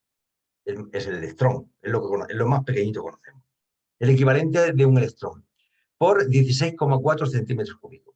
Esta escasez de materia se considera en sentido práctico espacio vacío. Es decir, fuera del electrón consideramos que no hay nada. Pero no, ya lo dicen los reveladores que sí. Lo que pasa es que no tenemos ni idea de cómo se llaman esas energías, ni sabemos manipularlas. La temperatura, el calor y el frío es secundaria tan solo a la gravedad en los reinos de evolución de la energía y la materia. Es decir, donde hay energía y materia, el calor y el frío interactúa. En otras energías, por ejemplo, la mononcial, el calor y el frío actúan de otra forma diferente.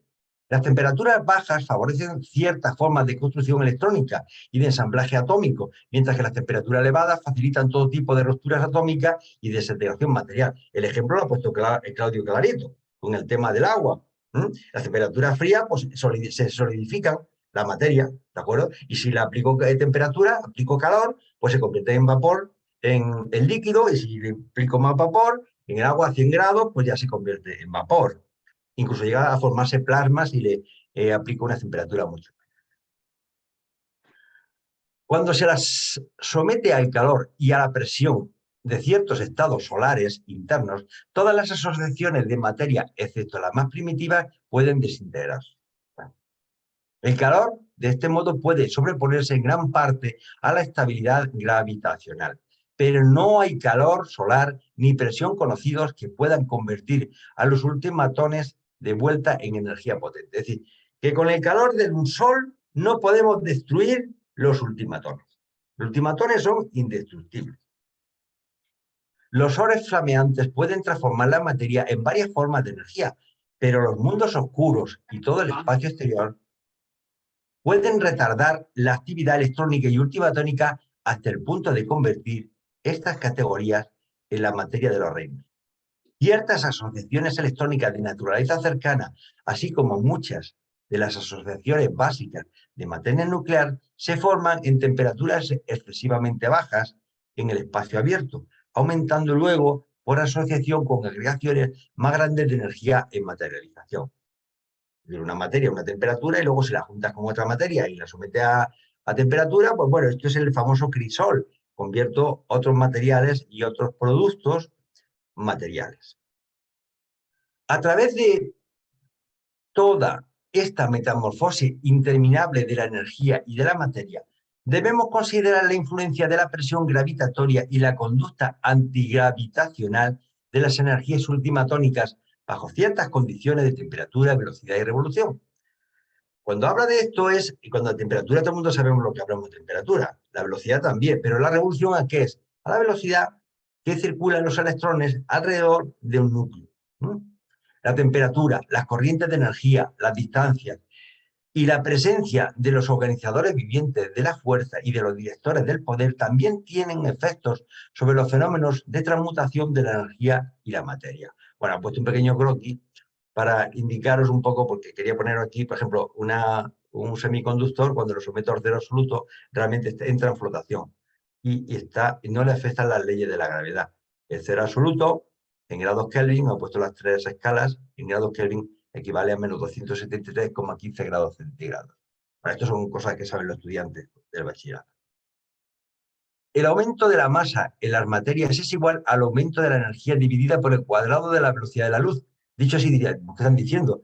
Ya veréis cómo lo vais a entender perfectamente. Y además vais a decir, ¿cómo no se me ocurrió a mí pensar en esto? Ahora vais a ver, cuando que acabe este parásito, en un sentido dinámico, el trabajo que pueda realizar la materia en reposo es igual a la energía gastada en reunir sus partes desde el paraíso, menos la resistencia de las fuerzas superadas en el tránsito y la atracción ejercida por las partes de la materia unas sobre las otras. Pero ¿de qué no están hablando? Están diciendo que la masa es igual a la energía partida por la velocidad de la luz al cuadrado. Es lo que hemos leído antes. Lo que pasa es que lo hemos leído de alguna forma que no lo hemos entendido. Esto se escribió en el año 32, en 1932, o en el 23. El aumento de la masa en la materia es igual al aumento de la energía dividida por el cuadrado de la velocidad de la luz. Es esta. M es igual a la energía partida por la velocidad de la luz. Ahora, si lo pongo de otra forma, lo vais a entender. Yo despejo de esta ecuación. E es igual a ¿qué? A m por c al cuadrado. ¿Y qué es esto? La energía de Albert Einstein, ¿no? Nos lo están diciendo. Es decir, que un poco de materia por la velocidad de la luz al cuadrado es la energía que se desprende. Para que tengamos idea de magnitud de la energía tan enorme que está integrada dentro de los núcleos atómicos. Lo han dicho de una forma, pero a que ahora ya lo entendí perfectamente. Bueno, pues ya está. La existencia de formas perelectrónicas de materia se indica por los dos pesos atómicos del plomo. El plomo de formación original pesa ligeramente más que el que se produce por la desintegración del uranio a través de las emanaciones de radio. Y esta diferencia en peso atómico representa la pérdida real de energía de la ruptura atómica. Bueno, pues es que esto es lo que actualmente los físicos estudian. El plomo, pues si lo desintegro, pues lo convierto en uranio. Perdón, el uranio, le saco la energía, lo parto y lo convierto en plomo estable, ¿de acuerdo? Con 82 electrones. Mientras que el uranio padre tiene 92 electrones. Entonces, si le saco 10 electrones, pues se convierte en plomo, pero emite una cantidad de energía, la bomba atómica. Con eso se dice todo, ¿vale?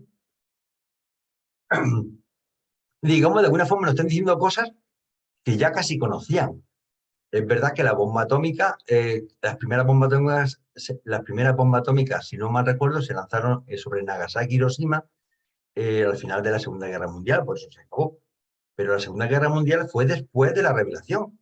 Luego ya no estaban hablando de esto anteriormente, en la revelación están hablando del potencial energético que tienen cuando tú desintegras la materia, que desgraciadamente se transformó en las tristes historias de las dos bombas atómicas que se lanzaron, que mataron a tantas personas. La integridad relativa de la materia está asegurada por el hecho de que puede absorber o liberar la energía solo en aquellas cantidades exactas que los científicos durante han designado como cuanta. Es el quantum. El quantum es el nivel energético en el cual un electrón, cuando tengo más electrones, tengo más diferentes quantum. Son las diferentes capas que van soportando los orbitales de los electrones dentro de un núcleo. Pero esto traemos en química atómica y no es el tema. ¿De acuerdo? Solamente esto viene para la gente que ya sabrá de esto bastante y que les podrá sacar algún rendimiento. Nosotros no. Esta disposición sabia en los mundos materiales sirve para mantener los universos en función. La cantidad de energía tomada o dada cuando se modifican las posiciones electrónicas de una electrónica u otra es siempre un quantum o un múltiplo del mismo.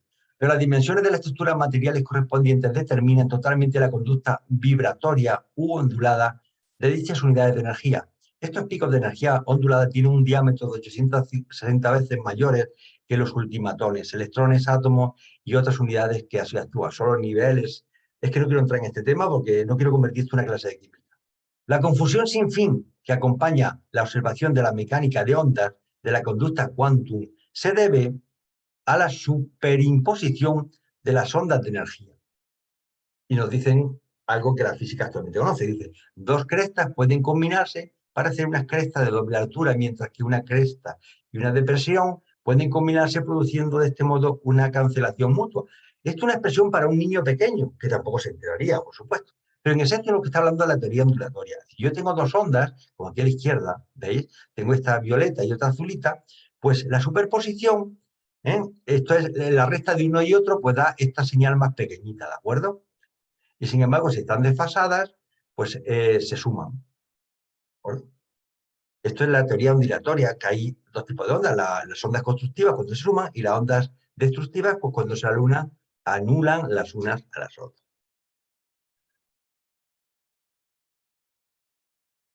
Bueno, vamos a seguir leyendo un poco del todo, porque es más de lo mismo, y luego ya abrimos un poco el canal para contestar dudas. En el superuniverso de Ormontón existen 100 octavas de energía en ondas. Vamos a ver. Fijaros, si esto es complejísimo si lo lees, pero si os lo explico es facilísimo. Cualquier persona que sabe de música sabe que una octava es el doble de frecuencia, ¿de acuerdo? Es decir, si yo tengo 330 hercios, la octava sería 660 hercios, ¿de acuerdo? El doble. ¿De acuerdo? Y la mitad de una octava, pues sería la mitad. Bueno, en vez de poner 360, que es un número difícil, de 200 hercios, un tono, 200 hercios. Si lo divido, pues se quedarían 100 hercios. Es una frecuencia más grave, ¿de acuerdo? Mientras la frecuencia es más alta, la frecuencia es más aguda. Eso es una octava. Bien, pues dice que todo el universo de Ormontón existen 100 octavas de energía. Es decir, hay 100 niveles de distribución de la energía. Esto es importante que lo conozcamos. Dice 100 octavas de energía en ondas electromagnéticas. De estos grupos de 100 manifestaciones de la energía en Urantia, se reconocen total o parcialmente 64. A ver, yo tengo un cuadrito aquí que, bueno, sí lo he puesto aquí. Bueno, de estas 100 conocemos las 64. ¿Por qué? Porque por encima de cierta frecuencia las desconocemos en Urantia. Los rayos del Sol constituyen 4 octavas de la escala superuniversal. Es decir, el concentrado de todos los rayos del Sol que nos llegan forman 4 octavas. Es decir, una frecuencia más el doble de ella, más el doble de ella, más el doble de ella. Y ese paquete son el cómputo de todos los rayos del Sol que recibimos. Porque del Sol recibimos muchos rayos. Además de la luz, recibimos también rayos infrarrojos, calentitos, rayos ultravioletas, rayos X. Bueno, pues dice, del Sol recibimos 4 octavas, es decir, como 4 grandes paquetes de energía. Comprendiendo los rayos visibles en una sola octava, es decir, lo que es la luz es una octava. O sea, 300 nanómetros, pues es una octava, ¿de acuerdo? Y en una octava. La número 46 de esta serie. Es decir, dentro de las 100 que nos han dicho los reveladores, pues en el nivel 46, es decir, yo multiplico desde la 1 hasta la 100, en el nivel 46 tengo la octava relativa a la energía de la luz visible. ¿De acuerdo? El grupo ultravioleta es el siguiente, mientras que 10 octavas hacia arriba están los rayos X. Es decir, si yo de encima de la luz cuento 10 veces más, la multiplico por sí misma el doble, hago 10 octavas, llego a los rayos X. Seguidos por los rayos gamma de radio. Es decir, pues si después de los rayos X están los rayos gamma, que son rayos espaciales, ¿de acuerdo?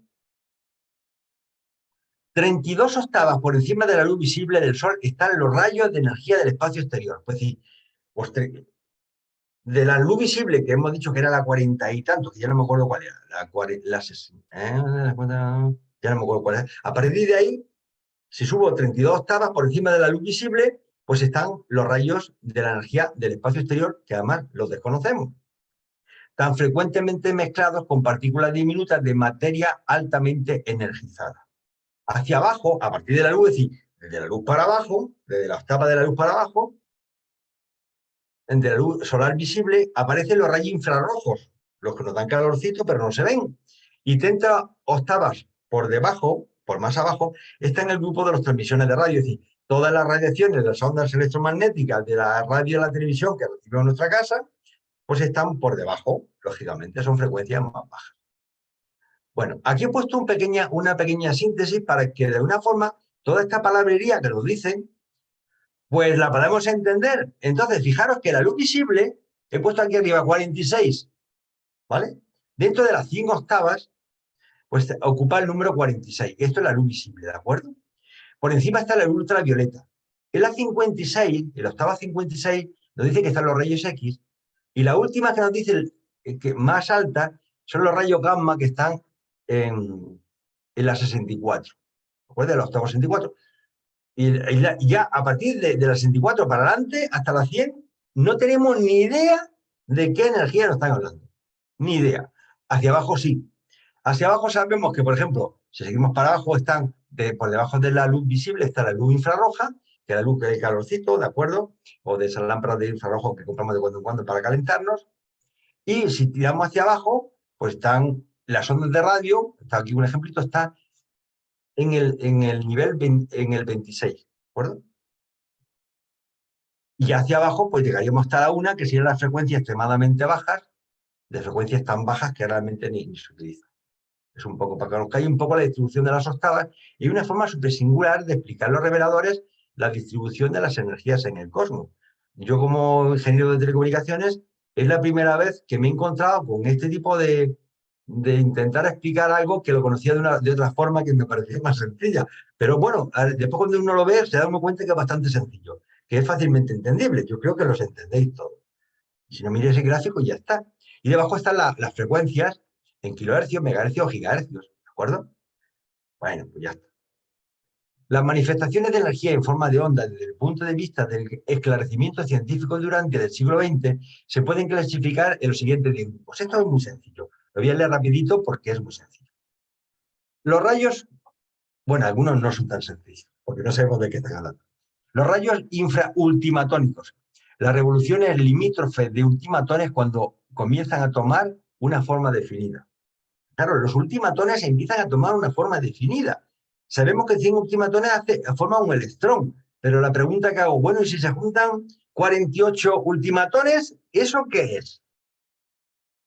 Pues a lo mejor forman unas subpartículas extrañas que algún día le damos un nombre extraño, pero que actualmente no lo conocemos. ¿De acuerdo? Porque ahora mismo esas partes del electrón que le hemos bombardeado y le hemos troceado en 6 trozos, cada trozo tendrá, a lo mejor uno tiene 26 ultimatones, otro tiene 47 y el otro tiene lo que sea. Y le hemos dado el nombre de up, down, left o right. De acuerdo, pero ¿cómo se llama? Ni idea. Bien, dice, esta es la primera etapa de la energía emergente en la cual los fenómenos en forma de onda se pueden detectar y medir.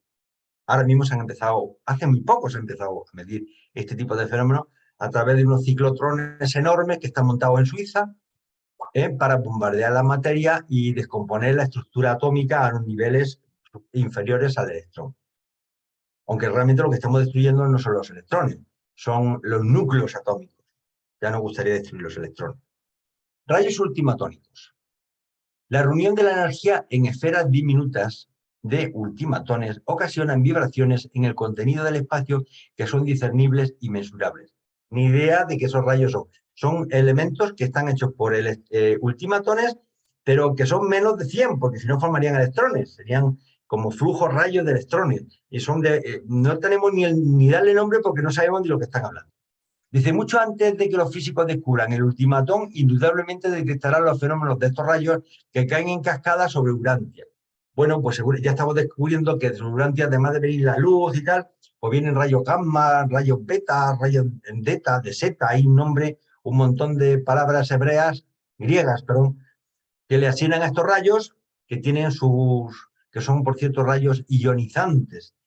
Ionizante significa que son capaces de cambiar la estructura del ADN de una célula, con lo cual producen mutaciones. Es importantísimo que ese tema lo tengamos en cuenta. Estos rayos cortos y poderosos representan la actividad inicial de los ultimatones cuando su velocidad disminuye hasta el punto en que giran hacia la organización electrónica de la materia. A medida que los ultimatones se agregan en electrones, los ultimatones se van fijando, cuando llegan a 100 se convierten en electrones, ocurre condensación con un consiguiente almacenamiento de energía. Lo sabemos. Cuando se juntan 100 ultimatones, se forma el electrón y a eso han almacenado cantidad de energía. Y destruir un electrón, que yo sepa, no se puede destruir un electrón. Los rayos espaciales cortos. Estas son las más cortas de todas las vibraciones puramente electrónicas y representan la etapa preatómica de esta forma de materia. Se requieren temperaturas extremadamente altas o bajas para que se produzcan estos rayos. Existen dos tipos de rayos espaciales, uno que acompañan al nacimiento de los átomos y otros que indican la ruptura atómica. Emanan en cantidades más grandes desde el plano más denso del universo, la Vía Láctea, que es también el plano más denso de los universos exteriores. Sobre esto yo no os puedo contar nada porque ya me gustaría saber algo. Creo que están hablando un poco de la fusión y de la fisión nuclear, pero ni siquiera me atrevería a hablar de ese tema. La etapa electrónica. Esta es la fase. Esta etapa de la energía es la base de toda la materialización de los 7 superuniversos. Cuando los electrones pasan de los niveles más altos a los niveles más bajos de energía de revolución orbital, siempre se despiden cuanta. Es decir, cuando yo saco electrones de un núcleo, de un átomo, se desprende energía, lógicamente. ¿De acuerdo? Y cuando quiero unirlos tengo que meterle energía para que se unan. Mucho calor. El desplazamiento orbital de electrones da como resultado la expulsión o la absorción de partículas mesurables muy definidas y uniformes de luz, energía, mientras que cada electrón pierde una partícula de luz energía siempre que se lo somete a un choque. Es decir, cada vez que chocan dos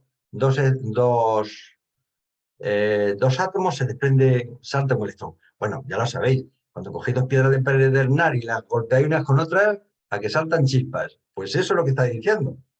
Claro, una chispa no es un electrón, son miles de millones de electrones, ¿de acuerdo? De luz que hemos metido. Porque realmente la luz tampoco sabe bien lo que es. Una vez se habla de la luz como una onda y otra vez se anda como partículas que se trasladan. Ni siquiera se tiene el concepto realmente de lo que es la luz. Las manifestaciones de la energía en forma de ondas también acompañan la actuación de los cuerpos positivos y de otros elementos de la etapa eléctrica. Los rayos gamma. Bueno, la emanación que caracteriza la disociación espontánea de la materia atómica. La mejor ilustración de esta forma de actividad electrónica se encuentra en los fenómenos asociados a la desintegración del radio. Bueno, pues ya lo sabéis, que cuando el radio, Marie Curie trabajaba con el radio, pues resulta que cuando se desintegra sueltan partículas gamma. Y algunas otras más, esperamos. No he puesto un ejemplo de los reveladores para que los asociemos. Luego está el grupo de los rayos X. El paso siguiente es en la disminución de la velocidad del electrón, produce varias formas de rayos X solares juntamente con rayos X generados artificialmente. Cuando habla de los rayos X generados artificialmente, todo el mundo recordará que cuando éramos pequeñitos y nos llevaban al médico, había un equipo de radio que nos metían allí para vernos las costillas, el corazón, y metían las manos y tal, pero es que eso es radioactivo. Y finalmente todos esos médicos que nos atendieron cuando éramos niños, pues todos han muerto de cáncer, o de cáncer de sangre o de cáncer de huesos. Eso es una triste realidad. La carga electrónica crea un campo eléctrico, el movimiento produce una corriente eléctrica, la corriente produce un campo magnético. Bueno, esto entre la gente de telecomunicaciones es como el abecedario. Ahora explico un poquito por encima, pero sin entrar en profundidad. Cuando se detiene repentinamente un electrón, la conmoción electrónica resultante produce el rayo X. El rayo X es ese trastorno. Los rayos X solares son idénticos a los que se generan en forma mecánica para explorar el interior del cuerpo humano, excepto que son ligeramente más altos. Esto de la radiografía, todo el mundo lo hemos hecho alguna en nuestra vida, ¿no?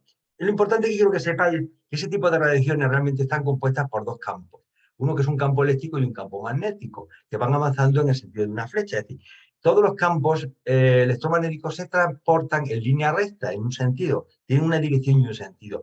Y lo que se hace es que cuando se genera esta energía, se genera un campo eléctrico y ese campo eléctrico genera un campo magnético que a su vez genera un eléctrico, que el eléctrico es magnético y va en un sentido de avance de la onda de propagación. Es como se trasladan las ondas de radio, por ejemplo.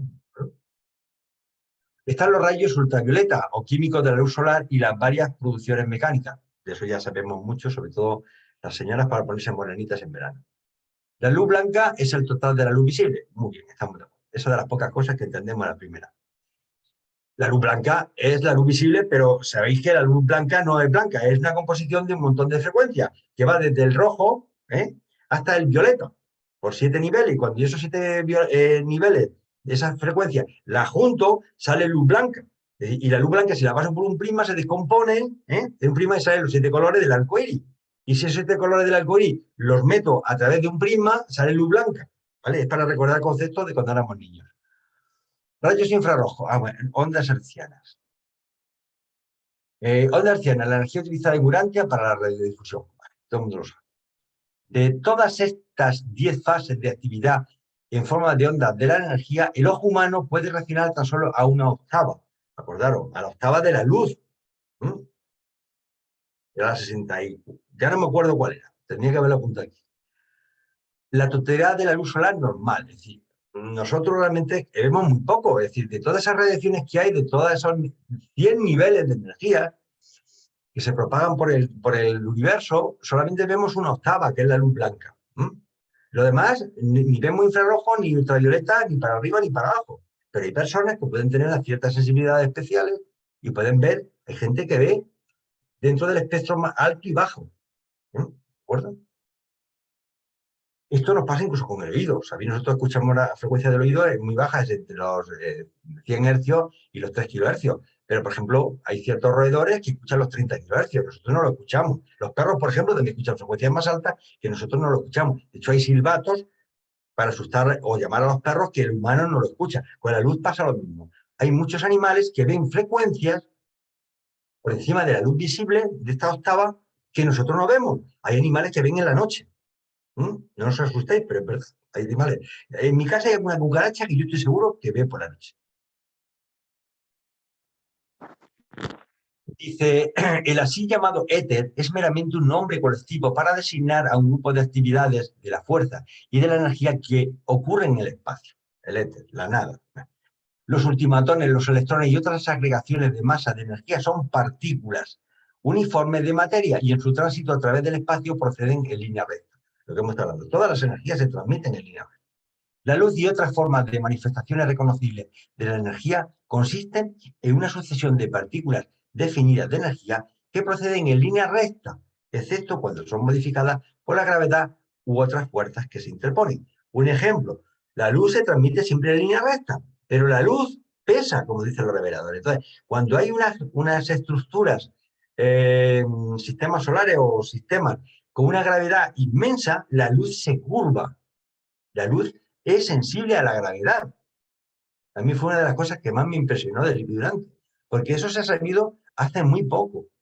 Cuando yo leí en el libro Durante que la luz pesaba, dije, ¿de qué están hablando? En el año 1932 o 1923.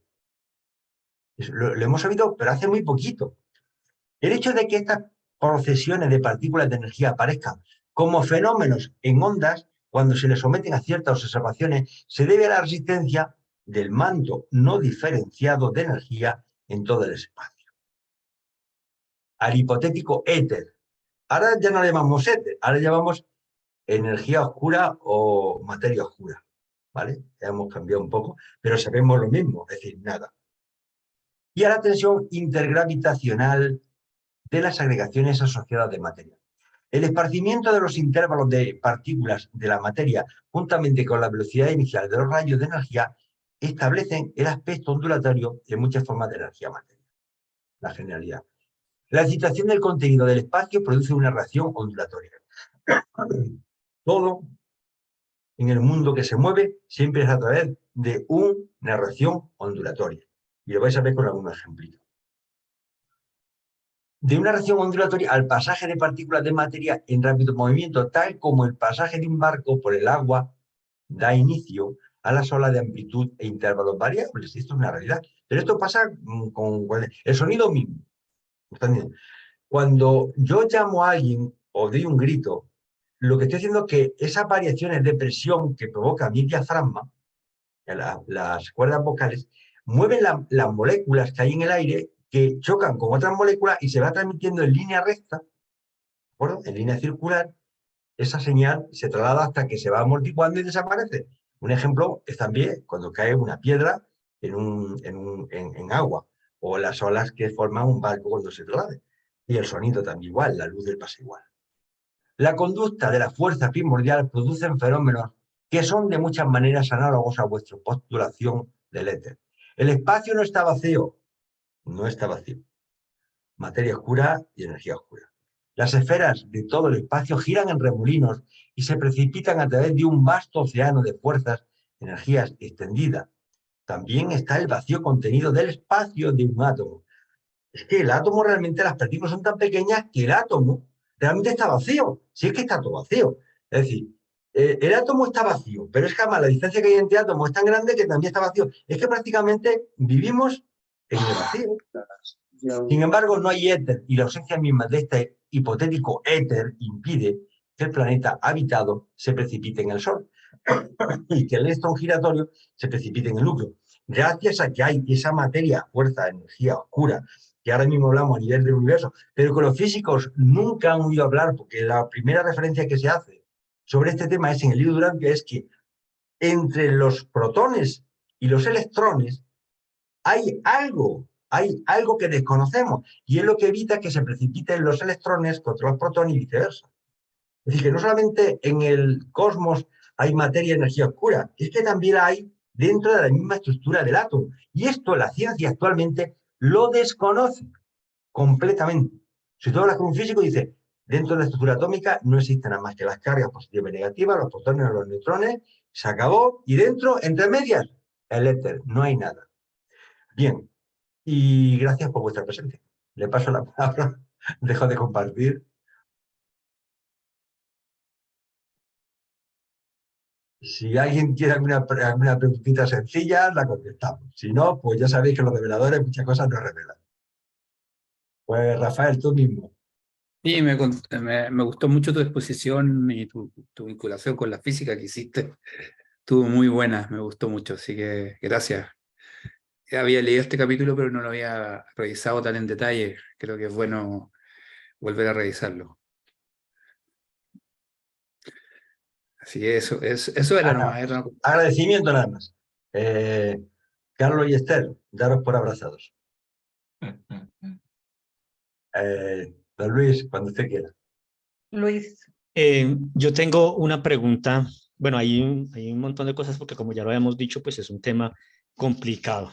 Pero quedo pensando en una cosa. En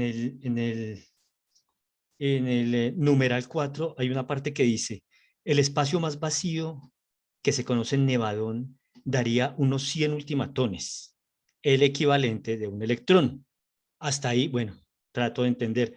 Pero luego dice por 16.4 centímetros cúbicos. Hasta donde entiendo, esos 16.4 centímetros cúbicos, digamos, no sé si sean diferentes en Nevadón que en Urantia. ¿Por qué? Porque 16.4 centímetros cúbicos, que es una medida de volumen hasta donde entiendo, pues no es una parte pequeña. Enorme. 16.4 centímetros o sea, la podemos ver nosotros, no sé, puede ser en una cápsula, en una ampolleta, pero lo podemos ver y tocar. Para nosotros no es la más pequeña, pero que dice que el espacio más vacío que se conoce en Nevadón. ¿Eso es en Nevadón? Allá las medidas son diferentes que acá. Mira, yo no te sabía explicar cómo interpreto yo el tema. Me da la sensación que está hablando un poco de magnitud. Es decir, realmente los 100 ultimatones parece que entre ellos tienen espacio. Bueno, pues realmente nos pone una comparativa que realmente está todo vacío. Es como si los ultimatones también fueran casi nada. Es que no, como no sabemos de lo que estamos hablando, y eso a mí, cuando lo he leído, me llama la atención. Lo he consultado con alguna persona y nadie me ha salido a dar una explicación lógica. Yo creo que es un poco como cuando hablamos de la distancia, por ejemplo, que hay entre el Sol y los diferentes planetas, los pintamos todos uno al lado del otro. Y parece que, bueno, que está... Y sin embargo, las distancias que hay entre el Sol y Mercurio o Mercurio y Venus son abismales, no tienen que ver nada con el diámetro. Es decir, es que realmente es como, no sé, pues... por poner en un campo de fútbol, un campo de fútbol, poner 2 granitos voy a poner arroz, por ejemplo, que si digo otra semilla mejor no la conocería en otro sitio. 2 granitos de arroz, uno en el centro y otro en una portería, y esa es la distancia real que hay entre el tamaño de las esferas y realmente y la distancia que hay entre ellos. Entonces yo de alguna forma nos están diciendo que los volúmenes que hay ahí es que está todo vacío. Pero eso es a lo máximo que yo llego. Eso es a lo máximo que yo llego. Luis, no sé más, lo siento. Sí, entiendo, gracias. Javier, yo quiero, de lo que hablamos en el grupo, yo quisiera preguntarte, o sea, este tema tan complejo como que tú dirías en el libro de Urantia, ¿por qué lo estudiamos y por qué está ahí? Nosotros hablábamos en el grupo y tú nos decías, es que esto es bueno saberlo porque amplía nuestra mentalidad. Es que yo creo que el libro de Urantia, además de transmitir valores y transmitirnos muchas cosas para nuestra evolución espiritual, tiene una doble vertiente y es prepararnos mentalmente para lo que nos viene. Entonces, nosotros tenemos un concepto como de niños, es decir, Dios, estamos aquí, nuestro Padre con la barba, que es muy bueno, que está ahí arriba, que nos mira y que, bueno, que toda la humanidad estamos aquí metidos en este planeta y luego nos vamos a ir al cielo, todos con las alitas, a tocar la lira y felices por la eternidad. y nos dicen los reveladores, olvidaros de las soñaciones, no existen los unicornios, la realidad es mucho más maravillosa. Pero para conceptuar ese macrocosmos que nos dan esas dimensiones, esa infinidad en números, en volúmenes, en miles de millones de galaxias, de sistemas, que cada vez que miramos más, nos están viendo una visión espacial que la mente se expande y dice, Dios mío, nosotros somos una hormiguita, es que no somos nada. La hermandad de los hijos de Dios es inmensa, es infinita. No nos creamos tan soberbios, somos los hijos de Dios, los elegidos estamos aquí, y todo lo que hay por ahí está lleno de hermandad. Nos están diciendo la cantidad de planetas habitados o habitables que hay. Eso no es nuestro sistema local, en nuestro universo local hay 10.000 sistemas. Y luego tiene que multiplicar por 100.000 universos locales dentro de cada gran universo, y hay 7. Pero es que si tú lo comparas con los anillos, los 7 universos es como hablar de entre el 1 y el 10 millones. Es que es la leche. No tiene... Eso te hace paz. ¿Qué pasa? Entonces empiezas a ver, a imaginar, y tu mente se expande. Y tienes que entender esto para darte cuenta que la grandeza de Dios es absoluta. Y eso es lo único que te acerca un poco a la infinidad. El comprender, y aún así, no es nada con la realidad. No es nada, no nos podemos ni imaginar la grandeza del Padre y lo que nos vamos a encontrar. Pero de alguna forma nos lo tienen que decir y nos tienen que dar datos. Si yo le digo no sé, ¿qué distancia hay de aquí a una calle? Pues si le digo, hay mucha distancia o hay poca, ¿y eso qué es? Ahora si le digo, mira, hay 10 kilómetros, ya sabe, si hay 3 kilómetros, ya sabe cuál es la distancia. Pero tengo que dar datos, si no, es todo relativo. Yo creo que es eso, y yo creo que es fundamental, la mayoría de los datos que nos dan es para activar nuestros procesos mentales, nuestros procesos cognitivos, nuestra visión de la realidad y asumir la realidad como algo mucho más grande y más inmenso de lo que podemos soñar. Mucho más, lo que puedas soñar, por mucha imaginación que tú tengas, nuestro Padre Celestial tiene mucha más imaginación. Infinita. Y esto nos ayuda a ampliar. Esa es una visión que yo tengo particularmente sobre el tema. Alguien puede opinar de forma diferente, ¿eh? Cuidado. Y tengo otra pregunta sobre el colisionador de hadrones, Javier, que hay en Suiza. ¿Cómo se relaciona eso con lo que estamos viendo de la energía? Pues mira, muy fácil. Colisionador de hadrones hay 2, pero el más grande, bueno, el primero que se montó está en Suiza, en Ginebra, exactamente. Y realmente es un campo, es un toroide enorme, donde están llenos de campos magnéticos, de bobinas, y lo que hacen es que generan una partícula, la ionizan, la disparan, empiezan a cambiar los campos, empiezan con una velocidad enorme cada día, y cuando llega a una velocidad próxima a la velocidad de la luz, digo próxima, a 3/4 de la velocidad de la luz, introducen por un agujerito, por decirlo así, introducen partículas de, pues no sé, imagínate, de bromo, o de yodo, o de mercurio, y cuando llega el electrón a esa velocidad, le pega tal gatillazo que descompone estructuras atómicas. Y entonces, en ese momento iban echando fotografías y van viendo qué partículas salen de ahí, que le dan nombre raro. Entonces, empiezan a descubrir que la materia se puede trocear más en trozos más pequeños. Seguramente en algún momento lleguen a partículas tan pequeñas como el ultimatón, pero hoy día están sacando agrupaciones de lo que yo considero ultimatones. No es que le pegue un electrón allí a un núcleo y salgan 100 electrones, 100 ultimatones, no. Salen 4 trozos, 2 trozos que hacen una serie de tal, echan fotografías, que a lo mejor cada uno tiene 50 ultimatones, yo qué sé. Pero eso es lo que está haciendo, está intentando bombardear la materia para ver la descomposición más pequeña en qué consiste. Lo están haciendo con núcleos de átomos, separar los protones, porque ya separar los protones para que los neutrones pierdan la eficacia ya cuesta. No te digo romper los electrones, que yo creo que los electrones no se ha roto ninguno, ¿eh? De momento solamente a nivel de los núcleos atómicos, nada más. Y nos falta mucho. Bueno, pues nos falta mucho.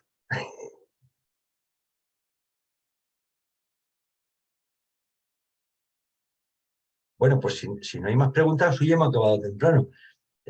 Porque ya estará tan contento Jaime, porque hemos adelantado. Rafael tiene una pregunta. Ah, perdón. Rafa. Hola, ¿qué tal? Buenas tardes. Yo creo que este numeral, este documento, creo que también comparten los reveladores este conocimiento, porque creo que en nuestra civilización tenemos una reverencia pues monumental a la ciencia, ¿no? Creemos la verdad última, creemos que los científicos van a la cabeza, ¿verdad? Y que tienen la verdad absoluta. Por ejemplo, yo también soy de formación físico-matemática, yo también soy ingeniero, y pues siempre me ha fascinado la física, las matemáticas y la ciencia en general. Pero al oír semejante vastedad, semejante infinitud de las realidades espaciotemporales y todas estas energéticas, y hablar de octavas y de multiplicidad de hercios y de campos y de energías y de ultimatones y de partículas subatómicas que van más allá de todo lo que hemos estudiado en este planeta, nos da humildad. Creo que al final esa es el fin último de conocer esta realidad, que tengamos la humildad suficiente para atrevernos a maravillarnos de la arquitectura de nuestro universo y tener, como yo digo, la humildad para seguir investigando, para entender que no lo sabemos todo, para entender que hay muchísimo más que podemos aprender, hacia donde nos podemos mover, diferentes esferas de conocimiento, y dejar un poco esa egolatría que bueno, nuestros científicos tienen, muchos sin creer en Dios, ¿no? Muchos sin creer en una inteligencia superior.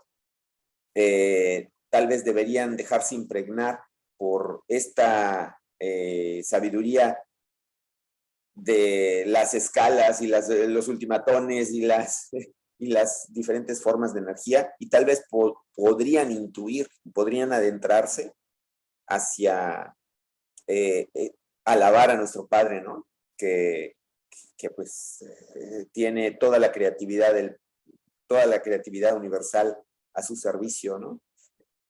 Creo que esa es la reflexión que yo hago acerca de este numeral, que nos dota de una gran humildad para seguir aprendiendo. Es una gran reflexión, Rafael. Es que eso que dices es verdad. Pero tú siempre piensa que los físicos auténticos son muy humildes.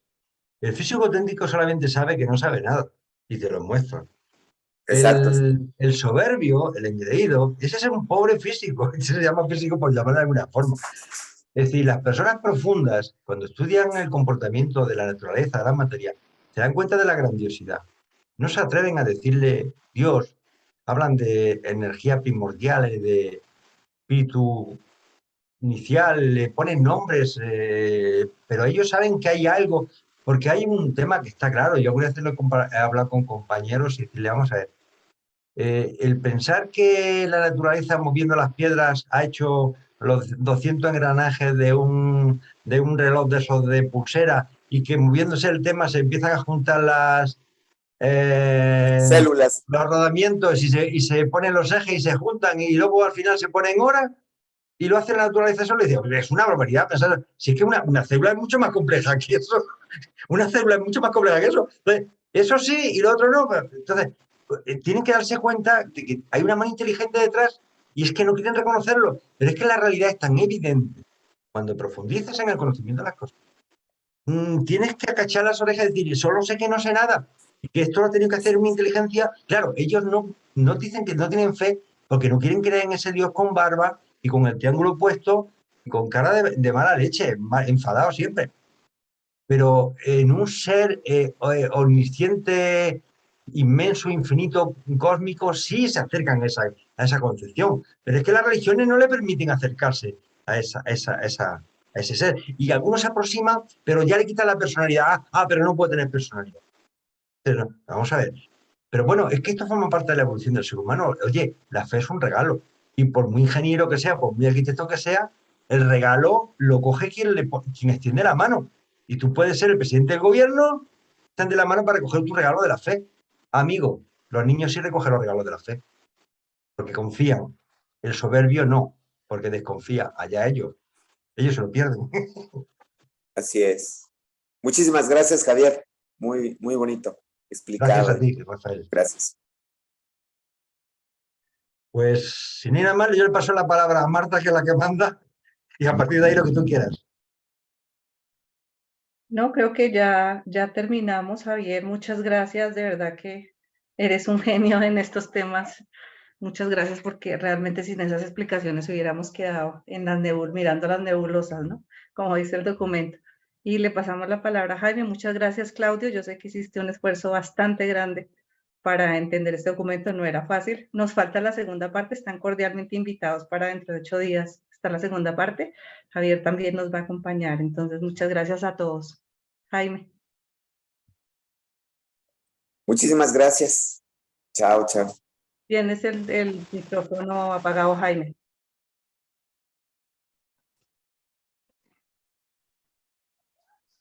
Ok, ahora sí. Ya, sí, señor. Sí, se oye Listo. mejor. Bueno, primero que todo yo quiero felicitarlos a los tres, Martica, a ti, a Claudio y a Javier. Realmente en la forma que se trató el documento a pesar de lo difícil, por la claridad, por las explicaciones, por los gráficos tan certeros que utilizaron. A mí me queda una reflexión, básicamente, en relación a tu pregunta, y es que cuando uno piensa en el universo, cuando uno piensa en esos famosos remolinos nucleares desde donde comienza la creación, que empiezan los controladores físicos del poder, pues lo primero que empezamos a entender es lo que preguntaba nuestro amigo, que preguntaba quién era, que hizo la pregunta, Techa, ¿sí? Que decía que hablando donde habla de los tamaños, yo me referiría a las temperaturas. Miren ustedes cómo las temperaturas tanto caóticas, tanto en las dos puntas, tanto frías como calientes, nos permiten que haya una configuración o una constitución atómica y electrónica que finalmente termina siendo parte de toda la creación. Entonces, como yo lo explicaba Javier y como yo lo explicaba ahorita, pues sí, definitivamente nos amplía la mentalidad, pero también nos ayuda a entender que las cosas de Dios dentro de su complejidad son sencillas, ¿sí? Donde nos ayuda dentro de esa humildad que debemos tener a entender que simplemente hay conocimientos que se nos están dando paso a paso y que poco a poco los iremos discerniendo, porque esto es un tema que dentro de todo el proceso de estudio del libro de Urantia nos va enriqueciendo y nos va permitiendo en la medida que avanzamos ir comprendiendo más y más y más. Y estoy seguro que se nos terminará la vida aquí y seguramente muchas más y todavía estaremos aprendiendo acerca de todos estos conceptos. Pero sí se nos hace más comprensible, sí nos acercan más a Dios, sí nos acercan a un plan perfecto, sí nos acercan a entender que nada es improvisado. O sea, hay una perfección intrínseca en todas las cosas y mientras más nosotros profundizamos y estudiamos, más lo descubrimos. Entonces, yo sí quiero agradecerles porque la clase fue hecha de una forma magistral. Sé que el documento de la semana entrante, o la parte que corresponde a los numerales que nos faltan de este documento, va a ser también espectacular. Y les agradezco muchísimo, Javier. Lamento que te haya tocado 2 trasnochadas, 2 semanas seguidas, pero te necesitábamos en esta explicación. Mil gracias a todos. Y entonces, hoy habrá grabación, pero no hay PDF. El PDF se manda con el documento final completo la semana entrante. ¿Ok? Que el Señor los bendiga. Gracias por su asistencia. Y ha sido un placer contar con su presencia. Chao. Muchas gracias.